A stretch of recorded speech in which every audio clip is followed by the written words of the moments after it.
नमस्कार अधिवक्ता साथियों, welcome back my YouTube channel law with Ronish. साथियों, आप सभी का हमारे इस यूट्यूब चैनल पे स्वागत है। साथियों, आप सभी को पता है कि AIBE मीन्स की ऑल इंडिया बार एग्जामिनेशन का फॉर्म भरा जा रहा है और इस फॉर्म को जो भी लॉ ग्रेजुएट हैं जिनका भी रजिस्ट्रेशन किसी भी स्टेट के बार काउंसिल में है, अगर उनका रजिस्ट्रेशन है तो वो इस फॉर्म को भर सकते हैं और ये भरना अनिवार्य है। ये एग्ज़ाम 2 साल के अंदर कभी एक बार पास करना जरूरी होता है। तो इसी एग्ज़ाम को देखते हुए मैं इसके प्रीवियस ईयर पेपर को मैं आपके सामने लेके आ रहा हूँ।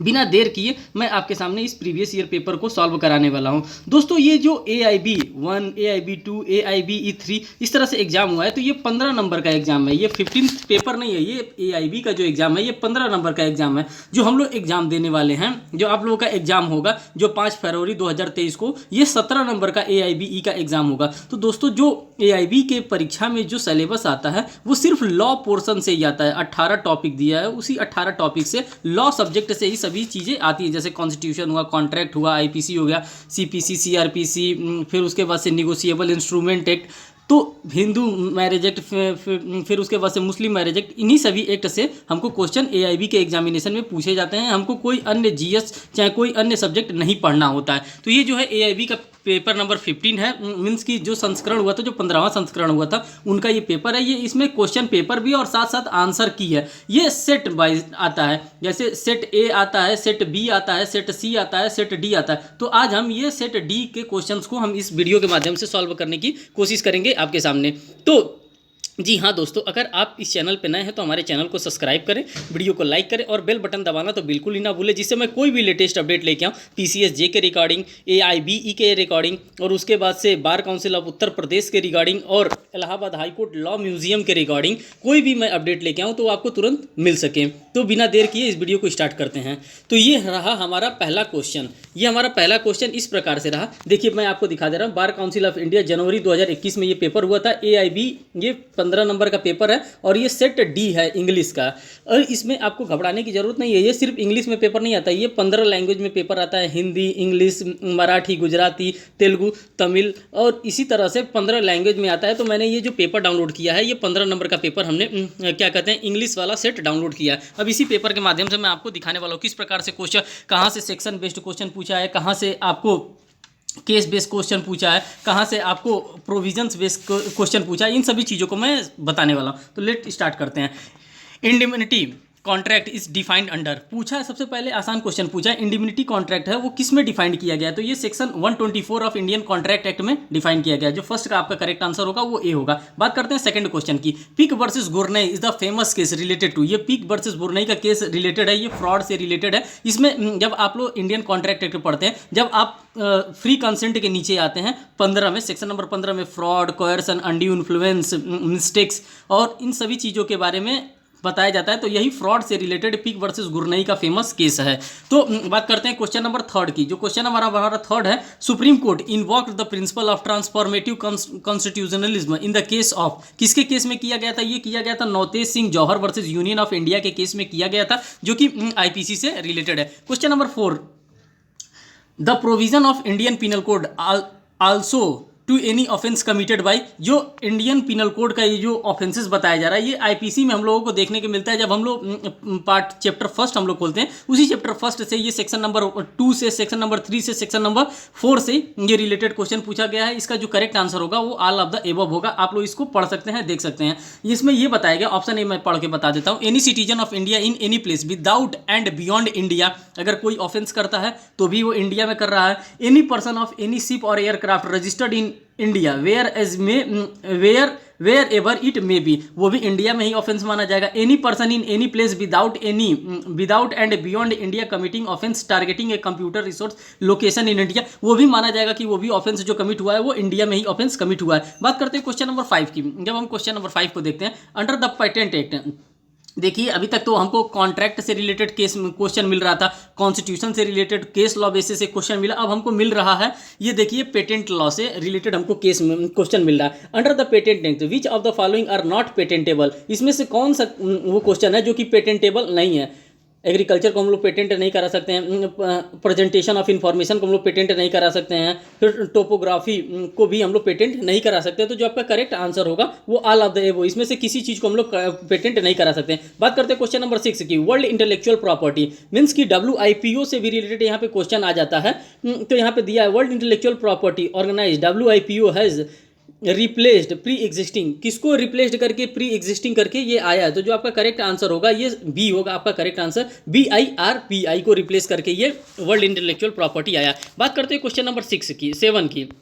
जो क्वेश्चन नंबर 7 है, यहाँ पे एक केस लॉ से क्वेश्चन आया है और ये केस लॉ बड़ा इंपॉर्टेंट है। Anuradha Bhasin versus union of India 10 January 2020 relates to a challenging under article 32 of the constitution of India seeking insurance of appropriate right. ये जो केस आया है, ये केस आया है जम्मू कश्मीर में बार बार इंटरनेट को बैन कर दिया जा रहा था। गवर्नमेंट ऑफ इंडिया के द्वारा जम्मू कश्मीर में बार बार इंटरनेट को बैन कर दिया जा रहा था और कहा जा रहा था कि यहाँ पे सिक्योरिटी को देखते हुए बंद कर दिया जा रहा है, नेशनल सिक्योरिटी को देखते हुए नेट को बंद कर दिया जा रहा था। तो इसी को लेकर के एक केस फाइल किया गया अनुराधा बसीम जी के द्वारा और कहा गया कि आप बिना बताए आप ह्यूमन मीन्स की आप राइट्स को वायलेट करके आप यहाँ पे इंटरनेट को नहीं बंद कर सकते हैं, ये हमारा फंडामेंटल राइट है। तो आपका जो 7th का करेक्ट आंसर होगा वो आपका ए वाला करेक्ट आंसर होगा। For setting aside order for the government which by almost communication including internet have been stuck down in J&K, Jammu and Kashmir में स्टक कर दिया जा रहा था, उसी से रिलेटेड ये था।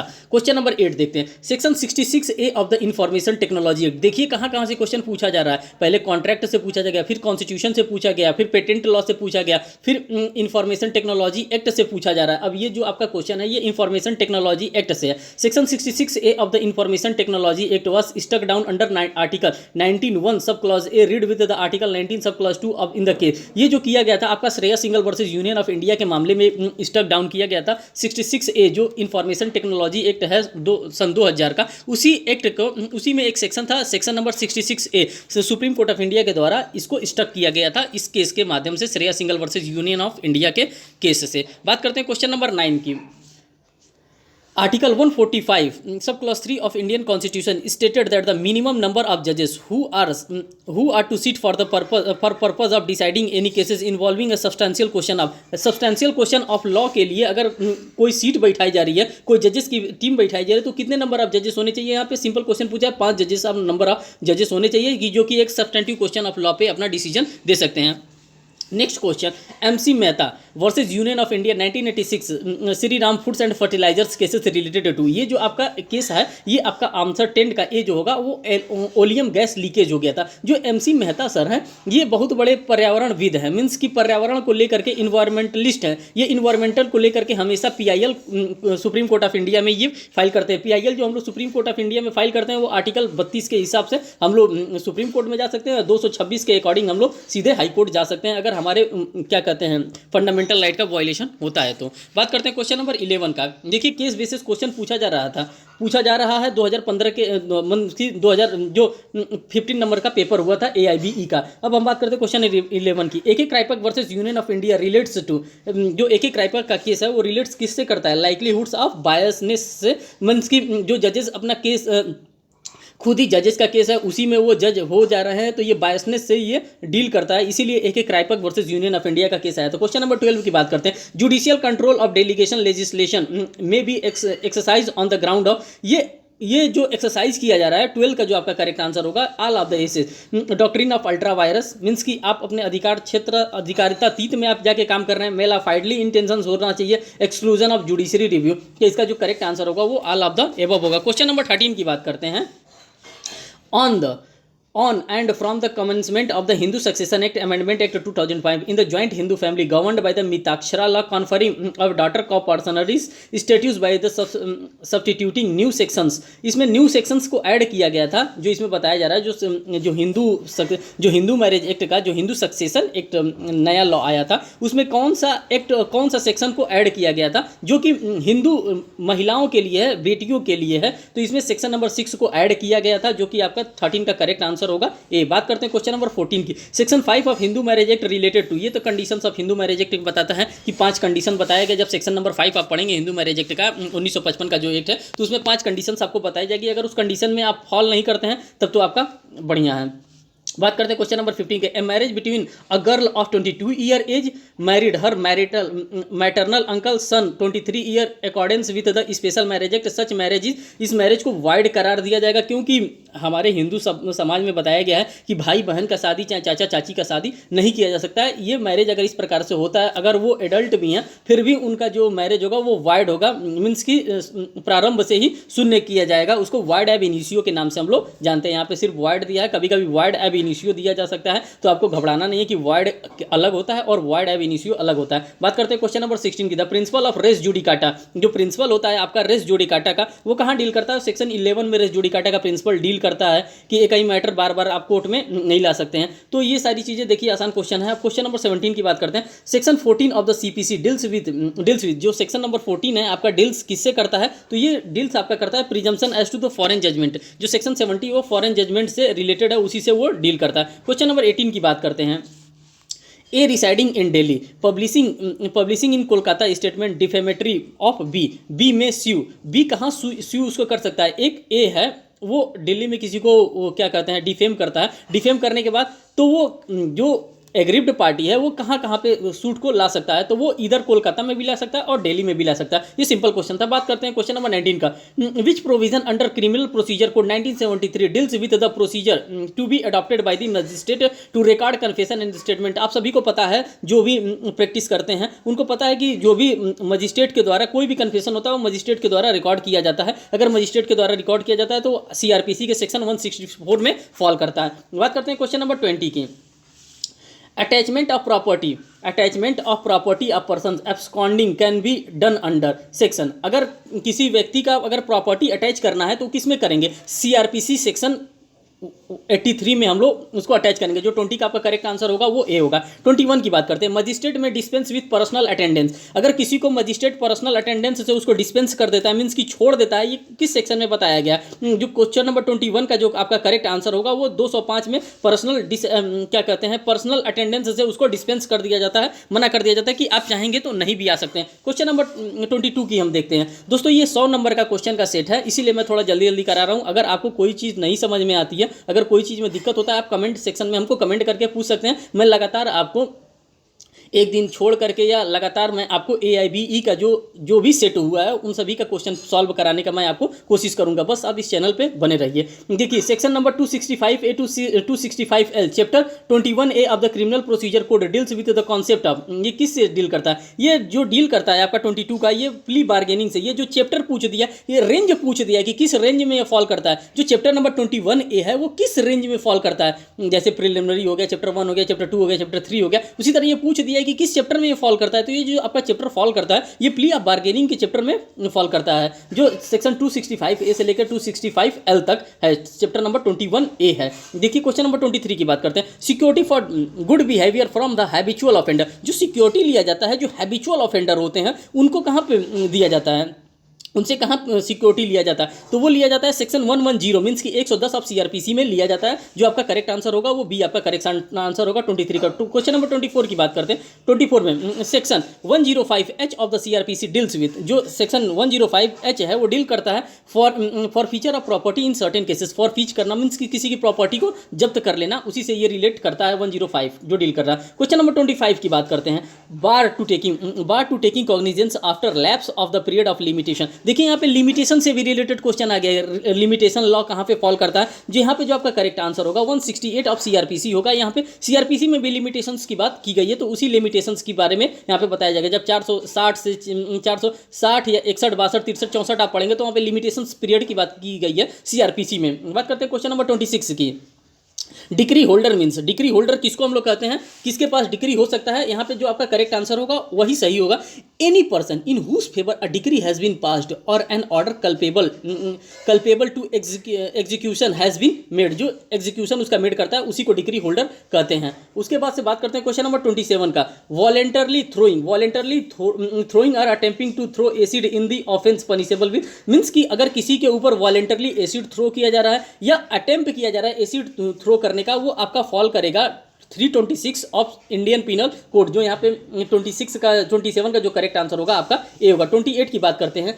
ए is at work with the hatchet the head files off and kills a man who is the standing by. Here if there was no want of proper caution on the proper part of A, his act is, यहाँ पे question को समझिए, question क्या कर रहा है। अगर आपको कहा गया है कि आप अगर उस कारखाने में काम करने जा रहे हैं, तो आपको काम करने जा रहे हैं, कुछ देखने जा रहे हैं, तो आपको प्रॉपर केयर एंड कॉशन के साथ जाना है। मीन्स कि हेलमेट पहन के जाना है, आपको जो भी सेफ्टी के टूल्स हैं वो ले करके जाने हैं। अगर उसके बाद भी अगर आप नहीं मानते हैं, बिना सेफ्टी के टूल्स के जाते हैं, अगर कोई गलती हो जाती है, कोई चीज़ सर पे आपकी गिर जाता है और आपकी डेथ हो जाती है, तो यहाँ पे उसको नॉट एन ऑफेंस माना जाएगा। यहाँ पे जो 28 का क्वेश्चन नंबर होगा, 28 क्वेश्चन नंबर का जो ऑप्शन करेक्ट होगा वो सी वाला आपका ऑप्शन करेक्ट होगा। नॉट एन ऑफेंस, उसको ऑफेंस नहीं माना जाएगा। बात करते हैं क्वेश्चन नंबर 29 की। 29 में A with the intention of causing Z to be convicted of a criminal conspiracy. जब हम क्रिमिनल कॉन्स्पायरेसी की बात करते हैं तो write a letter in the intimation to Z handwriting purporting to be address to be accomplice in such criminal conspiracy and put the letter in the place which he knows that the officers of the police are likely to search A has committed offense under। यहाँ पे ये पूछा जा रहा है कि किसी के द्वारा किसी दूसरे के नाम पे डिफेमेटरी लेटर अगर डाल दिया जाता है तो उसके लिए कौन सा लाइबल होगा। तो यहाँ पे जो आंसर होगा आपका बी होगा। सेक्शन 192 ऑफ आईपीसी आपका बता रहा है। क्वेश्चन नंबर 30 की हम बात करते हैं।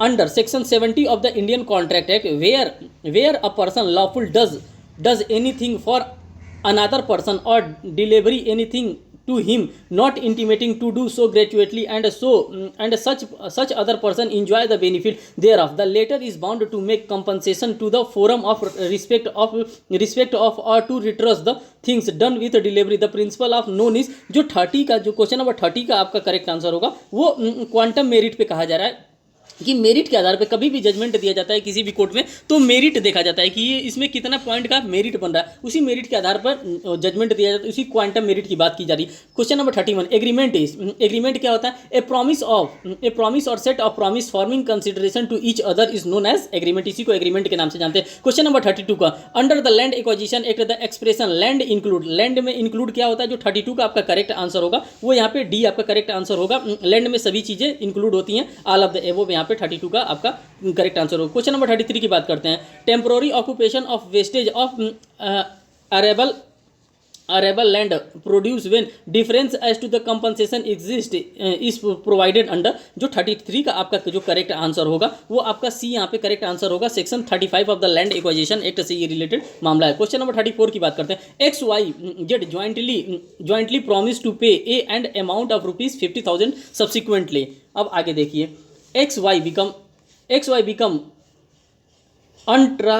uncable can be compelled Z to pay। तो यहाँ पे जो आपका 34 का जो करेक्ट आंसर होगा वो आपका यहाँ पे ए होगा। ए कैन अंडर सेक्शन 43 पारा 1 में वो उसको लाइबल किया जाएगा। क्वेश्चन नंबर 35 की बात करते हैं। Delivery of good by one person to another for some purpose upon a contract that they sell when the purpose is accomplished be returned or disposed of according to the direction of the person delivering the process is termed. इस process को हम लोग bailment के नाम से जानते हैं, जिसमें बेलमेंट पढ़ते हैं, बेली पढ़ते हैं, बेलर पढ़ते हैं, पावनर पढ़ते हैं, पावनी पढ़ते हैं। उन्हीं सभी कॉन्सेप्ट से ये डील करता है। ये इंडियन कॉन्ट्रैक्ट एक्ट से रिलेटेड मामला है। बात करते हैं क्वेश्चन नंबर 36 की। यहाँ पे section 14A inserted by the specific relief act amendment act 2080 की बात करता है। जो 36 का आपका करेक्ट आंसर होगा वो ए यहाँ पे करेक्ट आंसर होगा। Power of the court to engage expert, power जो कोर्ट का होता है जिसमें इंगेज किया जाता है एक्सपर्ट कोर्ट। क्वेश्चन नंबर 37 के in which of the following cases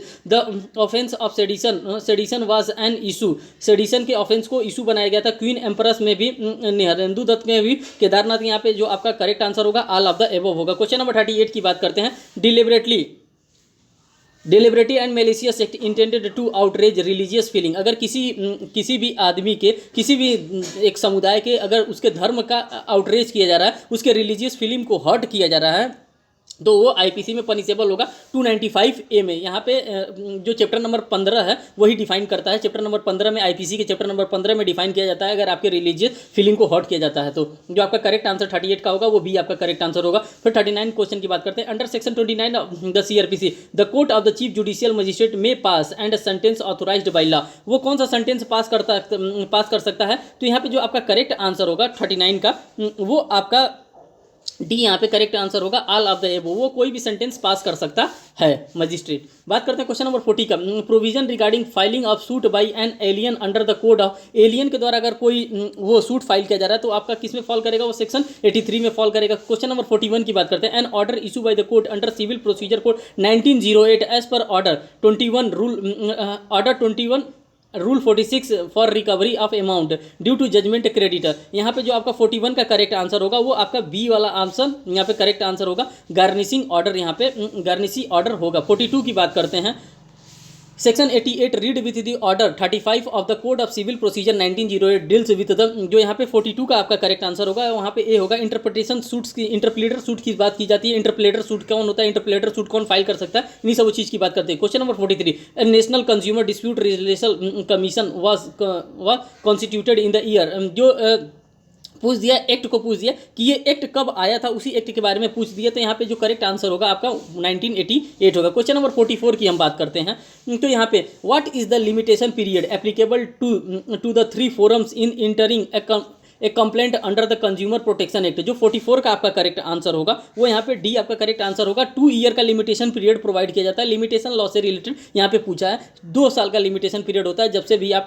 कोई भी आपके साथ कोई भी दिक्कत होती है। तो क्वेश्चन नंबर 45 की हम बात करते हैं, mere illegality of the strikes does not per se spell unjustification, justice Krishna Iyer, justice Krishna Iyer के द्वारा ये बात बताई गई थी। ये क्वेश्चन नंबर 45 का जो आपका करेक्ट आंसर होगा वो आपका सी वाला करेक्ट आंसर होगा। Gujarat steels tubes versus Gujarat steels and tubes Majmudar साहब का ये केस हो, ये इसी से रिलेटेड है। बात करते हैं question number 46, A workman aggrieved by the order of, जो 46 का आपका करेक्ट आंसर यहाँ पे होगा, ये बी वाला होगा। यहाँ पे order of dismissal, discharge, reenactment और अदरवाइज टर्मिनेशन ऑफ सर्विस में direct make an application for the labour court और tribunal for the adjudication of dispute and the court tribunals in the empowered to adjudicate such disputes as it has been referred by to, ये जो 46 का आपका correct answer होगा B, जो यहाँ पे blank दिया है यहाँ पे बी वाला आप फिल कर लेंगे तो आपको समझ में आ जाएगा ये क्या कह रहा है। क्वेश्चन नंबर 47 की बात करते हैं,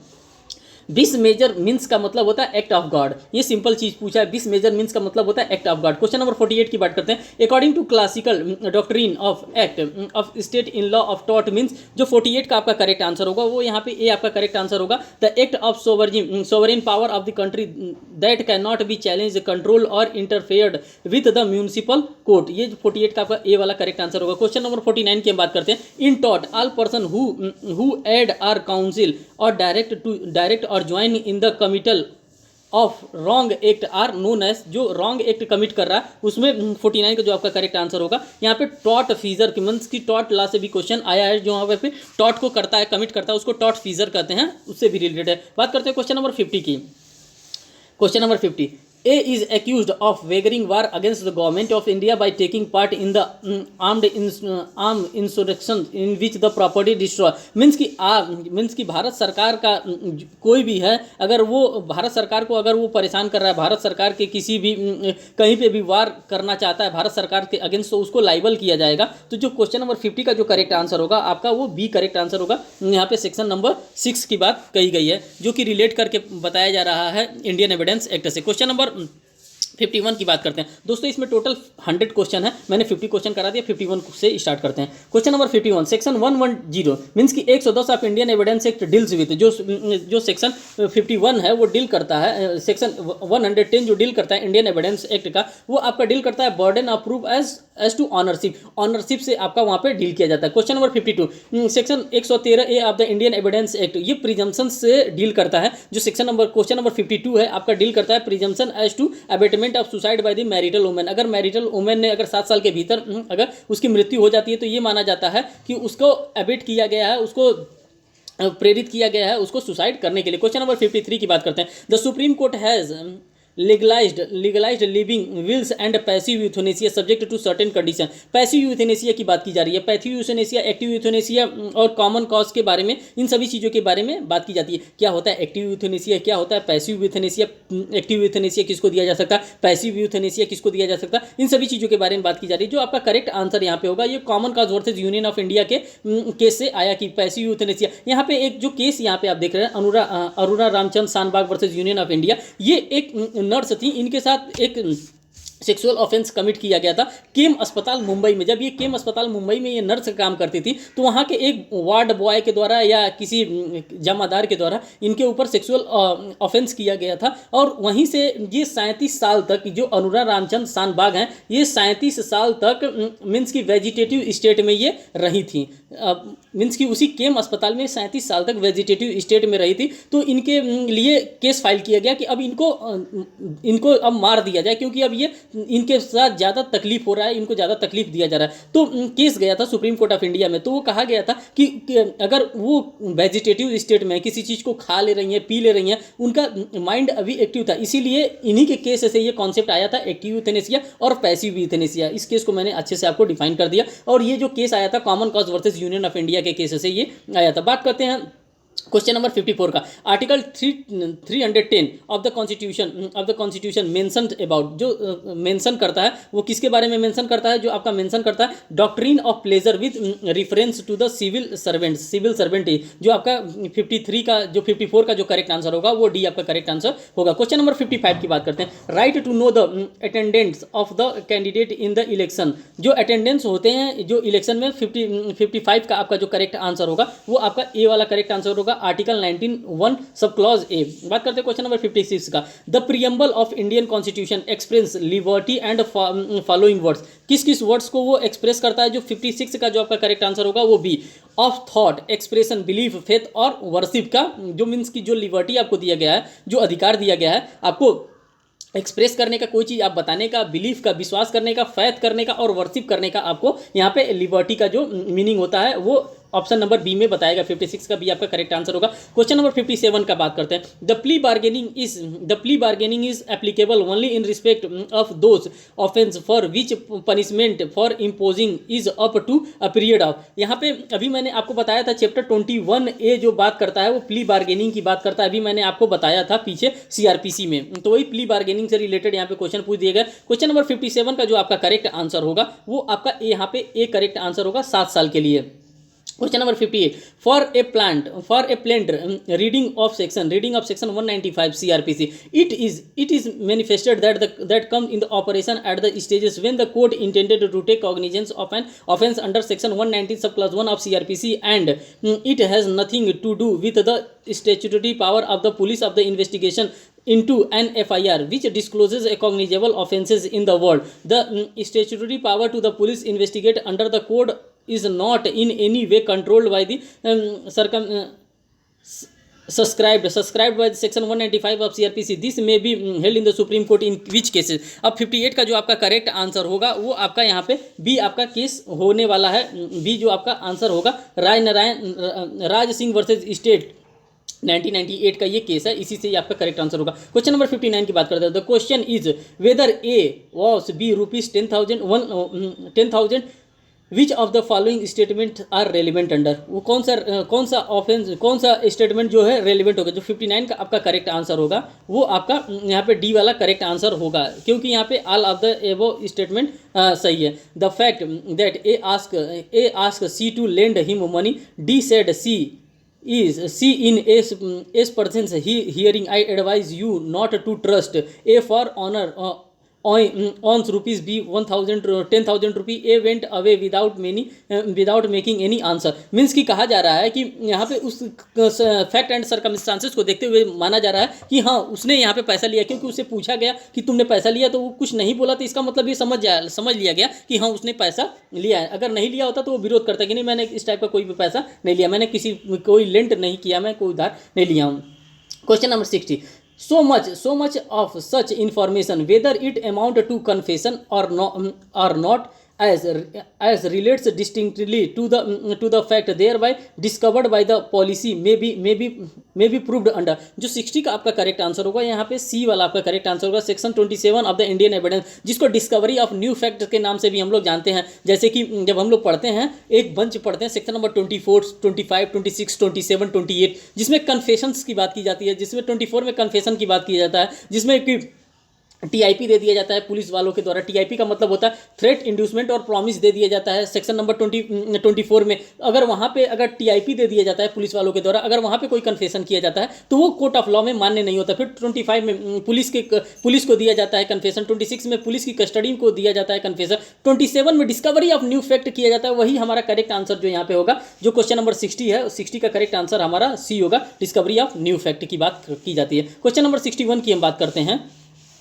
When the court has to form an opinion upon a point of foreign law or of science or art or identification of handwriting for finger impression, that the opinion upon the point of persons specifically skilled in such foreign law, science, art means कि ये जो Indian evidence act से related question है, इसका जो correct answer होगा आपका 45, जिसमें एक्सपर्ट ओपिनियंस की बात की कही जाती है कि एक्सपर्ट ओपिनियन क्या होता है, जिसमें साइंस में, फॉरेन लॉ में, मीन्स कि इस सब चीज़ों में जो एक्सपर्ट होता है उसी की बात की जा रही है। Question number 62, A intentionally and falsely leads B to believe that the certain land belonging to A and thereby includes B to buy and pay for it. The lands afterward become the property of A and A seeks to set aside the sale on the ground that at the time of the sale he had not a title. He will not be allowed to prove his want of title. Which sections of the Indian evidence act is apply. जो 62 का आपका correct answer यहाँ पे होगा वो सी होगा,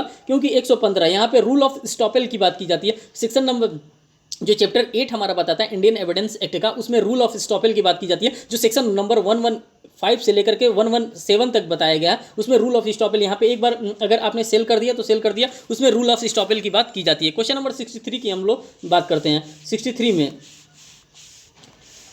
the arbitration act 1996 रिपील्स। जो ADR mechanism हमारा आया है, अल्टरनेटिव डिस्प्यूट रिजोल्यूशन एक्ट आया है, वो किसको रिपील्ड करके बना है? ऑल ऑफ द एबो को रिपील्ड करके बना है। द आर्बिट्रेशन एक्ट 1940 को, the arbitration protocol and convenience act 1937 को, the foreign awards recognition and enforcement act 1961 को, इन सभी को रिपील्ड करके हमारा एडीआर मैकेनिज्म बना है, जिसको हम लोग 1996 का ये एक्ट है, जिसको हम लोग अल्टरनेटिव डिस्प्यूट रिजोल्यूशन के नाम से हम लोग जानते हैं, जिसको हम लोग हिंदी में मध्यस्थता के नाम से जानते हैं। मध्यस्थता सुलह समझौता इसी से होता है। क्वेश्चन नंबर 64 की हम लोग बात करते हैं।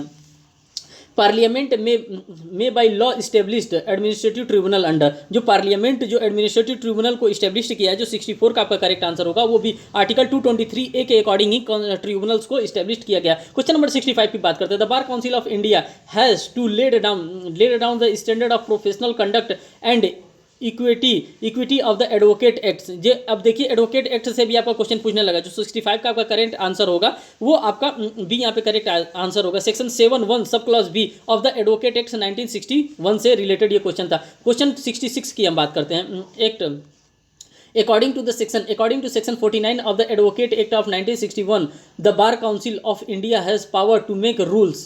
किस लिए रूल बना सकता है? कौन सा रूल बना सकता है? जो 66 का आपका करेक्ट आंसर होगा यहाँ पे डी होगा। ऑल ऑफ द एबो, इन सभी चीज़ों के लिए बार काउंसिल ऑफ इंडिया आपके लिए रूल बना सकता है। क्वेश्चन नंबर 67 की बात करते हैं, जो आपका है, आप पढ़ सकते हैं आंसर में क्या दिया है। क्वेश्चन नंबर 67 की बात करते हैं। India that is Bharat shall be the union of India के नाम से हम लोग इसको जानते हैं। जो 67 का आपका करेक्ट आंसर होगा वो 67 का C, union of state. India that is Bharat shall be the union of state, इसको यूनियन ऑफ स्टेट के नाम से 67 का आपका सी करेक्ट आंसर होगा। क्वेश्चन नंबर 68 की बात करते हैं। अभी हम लोगों ने MC मेहता जी को पीछे भी पढ़ा है, अभी MC मेहता जी को यहाँ पे भी पढ़ना है। In MC Mehta versus union of India AIR 1987 supreme court Shri Ram fertilisers, जो कि ओल्गा टेलिस के लिए आए थे ना, उसी में 68 का जो आपका करेक्ट आंसर होगा वो यहाँ पे ए वाला करेक्ट आंसर होगा।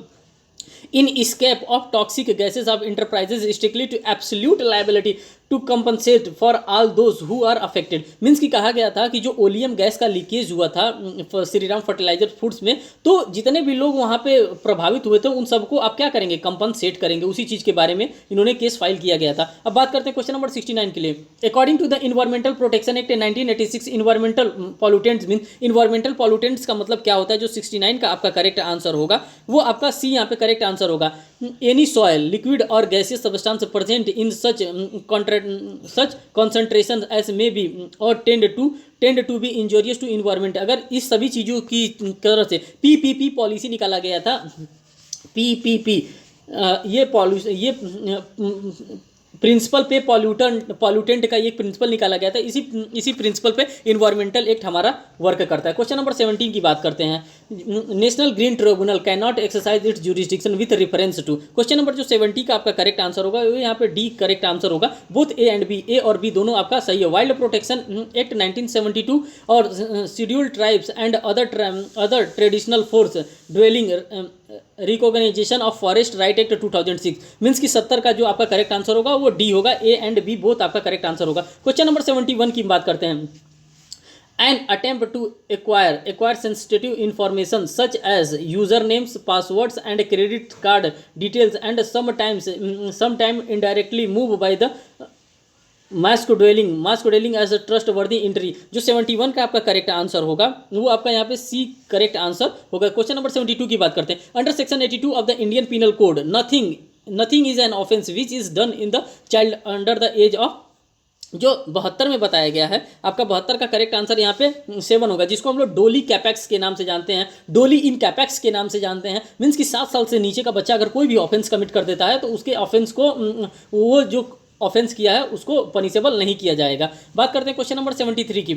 RV Dudley and Stephen stand for the principle of. जो आरवी डडले का केस आया था जो 73 क्वेश्चन का आपका यहाँ पे करेक्ट आंसर होगा ऑप्शन ए होगा। Killing an innocent life to save his own means कि यहाँ पे नेसेसिटी से बताया जा रहा है। जो आर वर्सेस डडले का केस आया था वो नेसेसिटी के मतलब कि आप अपनी जान बचाने के लिए किसी दूसरे को हैम्पर नहीं कर सकते, किसी दूसरे को नहीं मार सकते हैं, उसी से रिलेटेड ये आईपीसी से रिलेटेड केस था। क्वेश्चन नंबर 74 की बात करते हैं। The nullity of public interest litigation. The utility of public interest litigation means कि पीआईएल का जो यूटिलिटी है वो कहाँ पे, जो 74 का आपका करेक्ट आंसर है वो डी है। ऑल ऑफ द एबो। पीआईएल कहीं भी फाइल किया जा सकता है, किसी चीज़ के लिए भी फाइल किया जा सकता है। पब्लिक एट लार्ज के हेल्प करने के लिए पब्लिक इंटरेस्ट लिटिगेशन फाइल किया जाता है। क्वेश्चन नंबर 75 की बात करते हैं। Question number 7 the petitioner a professor of political science who has done sustained research for deeply interested in ensuring proper implementations of the constitutional provisions challenge the particularly following by the state of Bihar repudiation number of ordinances। जो ये ADM वो क्या कहते हैं DC Wadhwa से related question number 75 का जो आपका करेक्ट आंसर होगा ये आपका 75 का जो करेक्ट आंसर होगा वो बी वाला आपका करेक्ट आंसर होगा। इसमें एक प्रोफेसर रहते हैं जो कि बिहार में बार बार ऑर्डिनेंस ला करके सरकार को चल नहीं दिया जाता। कम से कम वहाँ पे 200 से ज़्यादा बार भी ऑर्डिनेंस लाया गया। इसके लिए उन्होंने केस फाइल किया था DC Wadhwa versus state of Bihar. ये एक प्रोफेसर थे, इन्हीं प्रोफेसर्स के द्वारा ये केस फाइल किया गया था। आप चाहेंगे तो उसको पढ़ सकते हैं उस पीडीएफ को। 76 की बात करते हैं। क्वेश्चन नंबर 76 के वेयर अ लीगल रॉन्ग और legal injury can cause a person to determine the class of person reason of the violation of any constitution or legal rights may be burden। जो आपका 76 का जो आपका correct answer होगा वो यहाँ पे 76 का आपका सी वाला करेक्ट आंसर होगा। इसमें SP Gupta versus union of India के केस के बारे में बताया गया। ये भी एक सोशल वर्कर ही थे एसपी गुप्ता साहब, इनके द्वारा इस तरह के केस फाइल किए जाते हैं। क्वेश्चन नंबर 77 की बात करते हैं। Imposition of compensatory cost of respect of false and vexatious claim defences in default under in dealt under. जो 77 का आपका करेक्ट आंसर होगा वो बी आपका करेक्ट आंसर होगा। सेक्शन 35A ऑफ सीपीसी की बात करता है। क्वेश्चन नंबर हम 78 की बात करते हैं। Which provision under the Code of Civil Procedure deals with the substantive service of summons upon the defendant। जो 78 का आपका करेक्ट आंसर होगा वो यहाँ पे सी आपका ऑर्डर 5 रूल 20 की बात की जाती है। मैं आप लोगों को सीपीसी का मैं पूरा ऑर्डर मैं आप लोगों को अगर आप लोगों का कमेंट आता है तो मैं पूरा ऑर्डर आपको बता दूंगा, सिंपल लैंग्वेज में मैं बता दूंगा आपसे, जिसको पूरा ऑर्डर आप सीपीसी का लर्न कर सकते हैं। मैं रेंज बता दूंगा कॉन्स्टिट्यूशन का, कॉन्ट्रैक्ट का, सीपीसी का कि किस रेंज में कौन सा सेक्शन फॉल करता है, कौन से सेक्शन में क्या बताया जाता है। अगर आप कमेंट करके हमको बताते हैं मैं सभी चीज़ आपका क्लियर करा दूंगा। क्वेश्चन नंबर 79 की बात करते हैं। Among the other things, the functions of Bar Council of India including laying down standard of professional conduct and equity of advocates, जो 78 का आपका करेक्ट आंसर होगा वो आपका यहाँ पे सी वाला होगा। सेक्शन 9, एडवोकेट एक्ट 1961 से भी क्वेश्चन बहुत ज़्यादा पूछे जा रहे हैं जो कि बार AIB के एग्जामिनेशन में। क्वेश्चन नंबर 80 की बात करते हैं। According to the justice about patty what are the 7 lamps of advocacy. 7 lamps क्या होता है एडवोकेसी का? जो 80 का आपका करेक्ट आंसर होगा वो बी होगा। ऑनेस्टी होता है, करेज होता है, इंडस्ट्री होता है, विट होता है, इक्वलेंस होता है, जजमेंट होता है, फेलोशिप होता है। ये मतलब एक जज के अंदर क्या क्या चीज़ें होनी चाहिए। बात करते हैं क्वेश्चन नंबर 81 की हम। तो minimum number of directions, minimum number of director in the public company. Minimum number of director एक पब्लिक कंपनी में कितने नंबर ऑफ डायरेक्टर हो सकते हैं? जो 81 का आपका करेक्ट आंसर होता है वो 3 होता है। यहाँ पे 3 आपके डायरेक्टर हो सकते हैं। क्वेश्चन नंबर 82 की बात करते हैं। And associated company in relation to the another company means, जो 82 का आपका करेक्ट आंसर होगा वो आपका बी यहाँ पे करेक्ट आंसर होगा। A company in which that other company has significant. बात करते हैं क्वेश्चन नंबर 83 की। सेक्शन 66 ए देखिए, क्वेश्चन नंबर 66 ए से इंफॉर्मेशन टेक्नोलॉजी एक्ट, वहाँ पे श्रेया सिंगल का हम लोगों ने केस पढ़ा था ना, स्टेप डाउन किया गया था, फिर से यहाँ पे आ गया। Section 66 of information technology act was held unconstitutional in case of Shreya Singhal versus union of India. देखिए क्वेश्चन का रिपीटेशन यहाँ पे होने लगा है। जो 83 का आपका करेक्ट आंसर होगा वो सी होगा, Shreya Singhal versus union of India का केस बताया जा रहा है। क्वेश्चन नंबर 84 की बात करते हैं। A teacher is not a workman with in the preview of the industry dispute act held in the case of. 84 का जो आपका करेक्ट आंसर होगा वो यहाँ पे सी होगा, ए सुंदर बालम वर्सेस गवर्नमेंट ऑफ गोवा का केस है। क्वेश्चन नंबर 85 की बात करते हैं। According to factories act, according to factory act से रिलेटेड जो 85 का आपका करेक्ट आंसर होगा वो आपका ए यहाँ पे करेक्ट आंसर होगा। Children means a person who has not completed the 15th age of 15 year of age. जो 15 साल से कम के जो 15 साल से कम का है उसको अभी हम लोग बच्चा ही कहेंगे, जो 15 साल से ऊपर का नहीं कंप्लीट किया। बात करते हैं क्वेश्चन नंबर 86 की। According to the income tax act zero compound bond means a bond. 86 का जो आपका करेक्ट आंसर होगा वो आपका यहाँ पे डी वाला आपका करेक्ट आंसर होगा। All of the above. आप चाहेंगे तो इसको पढ़ सकते हैं, थोड़ा सा समय कम होने के कारण मैं पढ़ नहीं रहा हूँ। बात करते हैं क्वेश्चन नंबर 87 का। Provisions relating to the GST are inserted in the constitutional body. जो 87 का आपका करेक्ट आंसर होगा वो आपका ए वाला होगा। The constitution 101st act 2016 means की अमेंडमेंट एक्ट से पूछ दिया है कि 101वां संविधान संशोधन से आपका यहाँ पे GST को इंक्लूड किया गया। क्वेश्चन नंबर 88 की बात करते हैं। Suit by indigent person is dealt under order 33 of CPC में, जिसमें इंडिजेंट पर्सन के द्वारा सूट फाइल किया जाता है वो यहाँ पे आपका 33 ऑर्डर 33 में फाइल किया जाता है।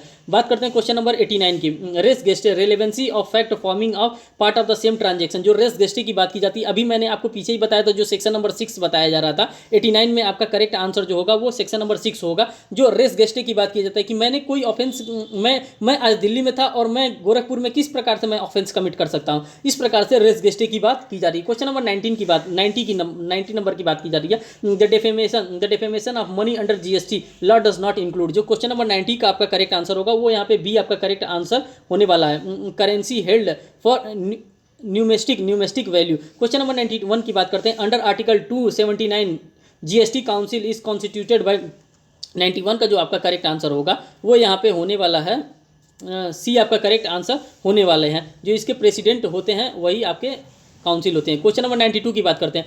The definition of contract is defined under. जो डेफिनेशन होता है कॉन्ट्रैक्ट का वो डिफाइन किया गया है। जो 92 का आपका करेक्ट आंसर होता है वो भी होता है। 2H में कॉन्ट्रैक्ट के बारे में डिफाइन किया गया है। क्वेश्चन नंबर 93 की बात करते हैं। Hindu succession amendment act 2005 provided for the women को क्या यहाँ पे प्रोवाइड कराया गया? जो 93 का आपका करेक्ट आंसर होगा इसमें डी आपका correct answer. All of the above. उनको प्रॉपर्टी में राइट दिया जाएगा, उनको एग्रीकल्चर करने का राइट दिया जाएगा, उनको सेल्फ एक्वायर्ड प्रॉपर्टी में भी उनको अधिकार दिया जाएगा। इन सभी चीज़ों के बारे में आप बताया गया है हिंदू सक्सेशन एक्ट जब हम लोग पढ़ेंगे। Section 25 of the Hindu marriage act provided. Section 25 में हिंदू मैरिज एक्ट में क्या प्रोवाइड किया गया था? जो आपका यहाँ पे करेक्ट आंसर है 94 का वो आपका यहाँ पे बी है। परमानेंट एलोमनी एंड मेंटेनेंस की बात की जाती है, जो कि हम CRPC में भी पढ़ते हैं, जहाँ पे हम लोग क्या कहते हैं 125 में मेंटेनेंस हम लोग मांगते हैं। बात करते हैं क्वेश्चन नंबर 95 की। A Hindu wife had been living with her children and all the children have been brought up by without any assistance and help from the husband many years. The wife was entitled to separation residence and maintenance under, जो आपका 95 का correct answer होगा वो यहाँ पे सी आपका correct answer हो जाएगा। Section 80 sub class 2A of the Hindu adoption and maintenance act के अकॉर्डिंग वो डील किया है। क्वेश्चन नंबर 96 की बात करते हैं। Requisition of valid adoption, no adoption shall be valid unless the person adopting the case. जो इसका जो आपका 97 का जो 96 का आपका करेक्ट आंसर होगा वो यहाँ पे ए वाला आपका करेक्ट आंसर होगा। Section 6 of the Hindu adoption and maintenance act की बात की जा रही है। क्वेश्चन नंबर 97 की बात करते हैं। According to the Muslim women protection of right of marriage act 2019, any pronouncement of the talaq defined under the act of the Muslim husband upon the wife by the words either spoken और writing और electronic form of the any manner. जो आपका 97 का correct answer होगा वो आपका यहाँ पे डी, जो 97 का करेक्ट आंसर होगा डी होगा। ऑल ऑफ द वॉइड होगा, कॉग्निजेबल होगा और कंपाउंडेबल होगा। कंपाउंडेबल की बात की जाती है आपका 320 ऑफ सीआरपीसी में बात की जाती है, कॉग्निजेबल की 154 में बात किया जाता है। सीआरपीसी में कंपाउंडेबल जो 320 है ये भी सीआरपीसी में बात की जाती है। जो वाइड की बात की जाती है कॉन्ट्रैक्ट लॉ में वाइड की बात की जाती है। क्वेश्चन नंबर 98 की हम बात करते हैं। The UNCITRAL model law and rule does not become part of the arbitration act so as to become an aid to constructive the provision of act held in the case. 98 का जो आपका correct answer होगा वो आपका यहाँ पे ए वाला 98 का करेक्ट आंसर होने वाला है। Union of India versus east coast board buildings and engineers limited. Question number 99 की बात करते हैं। According to section 7 sub class 4 of the arbitration and conciliation act, arbitration agreement is in written it for in the content of, जो 89 जो 98 का 99 का आपका correct answer होगा वो यहाँ पे आपका डी वाला करेक्ट आंसर होगा। ऑल ऑफ द एबव यहाँ पे करेक्ट आंसर आपका होने वाला है। बात करते हैं क्वेश्चन नंबर 100 का। Waiver of right to object डिवाइड from arbitration agreement is mentioned under, किसमें मेंशन किया गया है? जो 100 का आपका करेक्ट आंसर होगा वो सेक्शन नंबर 4 में आपका मेंशन किया गया है। 100 का आपका बी करेक्ट आंसर हो गया। दोस्तों ये रहा AIB का पूरा पेपर जो रहा, जो मैंने आपके सामने सॉल्व करा दिया। जो 15 नंबर का पेपर हुआ था वही पेपर को मैंने यहाँ पे सॉल्व कराया AIB का। अगर आप लोग का कमेंट आता है तो मैं जो AIB 16 हुआ था वो भी पेपर सॉल्व कराऊंगा, और उसके बाद से जो भी पेपर हुआ है मीन्स की सेट, अब ये डी है, सेट सी भी करा दूंगा, सेट बी भी करा दूंगा, सेट ए भी करा दूंगा। तो यही रहा आज का सवाल। जो ज़्यादा से ज़्यादा मैंने इसको डिफाइन करने का कोशिश किया है और आपको समझाने का कोशिश किया है। अगर आप हमारे चैनल पर नए हैं तो चैनल को सब्सक्राइब करें और वीडियो को वॉच करें, और इसको हो सके तो अपने फ्रेंड में इसको फॉरवर्ड कर सकते हैं। Thank you.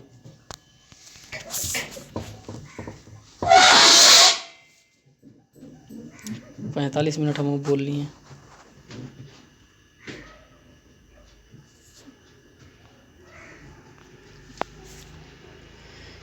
कोई